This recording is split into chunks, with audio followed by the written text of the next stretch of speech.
Hello movielers, welcome back to our channel Cinemamayam. లేటెస్ట్గా ఓటీటీలో రాబోతున్న అండ్ ప్రజెంట్ స్ట్రీమింగ్ అవుతున్న సినిమాలు అంటే చూద్దాం. లిస్ట్లో ఫస్ట్ మూవీ నితిన్ గారు మెయిన్గా యాక్ట్ చేసిన తమ్ముడు. ఈ మూవీని నెట్ఫ్లిక్స్ వాళ్ళు క్లెయిమ్ చేస్తున్నారు. ఈ రోజు నుంచే స్ట్రీమింగ్ జరుగుతుంది, అనగా ఆగస్ట్ 1వ తేదీ నుంచి. అండ్ లిస్ట్లో నెక్స్ట్ సినిమా మనకి ఓబామా అయ్యో రామా. సుహాస్ గారు ఇందులో మెయిన్గా యాక్ట్ చేసి థియేటర్లో లాంచ్ అయ్యి హిట్గా నిలిచిన ఈ సినిమాని ఈటీవీ విన్ వాళ్ళు క్లెయిమ్ చేసుకుని ఆగస్ట్ 1 నుంచి స్ట్రీమింగ్ జరుపుతూ ఉన్నారు. లిస్ట్లో నెక్స్ట్ సినిమా సిద్ధార్థ్ గారు మెయిన్గా యాక్ట్ చేసి హిట్ అయిన సినిమా 3BHK. ఈ మూవీని ప్రైమ్ వాళ్ళు క్లెయిమ్ చేసుకోవడం అయితే జరిగిందనమాట. ప్రైమ్లో మనకి ఆగస్ట్ 1వ తేదీ నుంచి, అనగా ఈ రోజు నుంచే ఈ 3BHK మూవీ ప్రైమ్లో స్ట్రీమింగ్ జరుగుతూ ఉంది. అండ్ లిస్ట్లో నెక్స్ట్ సినిమా మనకి మాయాసభ. ఇది సోనీ లీవ్ వాళ్ళు తీసుకొస్తున్న ఒరిజినల్ వెబ్ సిరీస్ అనమాట. ఆగస్టు 7వ తేదీ నుంచి మల్టిపుల్ ఆడియోలో ఈ మాయాసభ వెబ్ సిరీస్ని స్ట్రీమింగ్ అనేది చేయబోతున్నారు. అండ్ లిస్ట్లో నెక్స్ట్ సినిమా మనకి జురాసిక్ వరల్డ్ రీబర్త్. ఈ మూవీని ప్రైమ్ వాళ్ళు క్లెయిమ్ చేసుకోవడమే జరిగిందనమాట.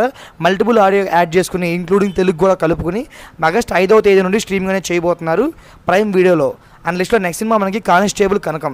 ఈ మూవీని ఈటీవీ విన్ వాళ్ళు క్లెయిమ్ చేసుకోవడం జరిగింది. ఎప్పటి నుంచో పోస్ట్పోన్ జరుపుకుంటూ తీసుకొచ్చి ఫైనల్లీ ఆగస్ట్ 14వ తేదీ నుండి స్ట్రీమింగ్ అనేది చేయబోతున్నారు.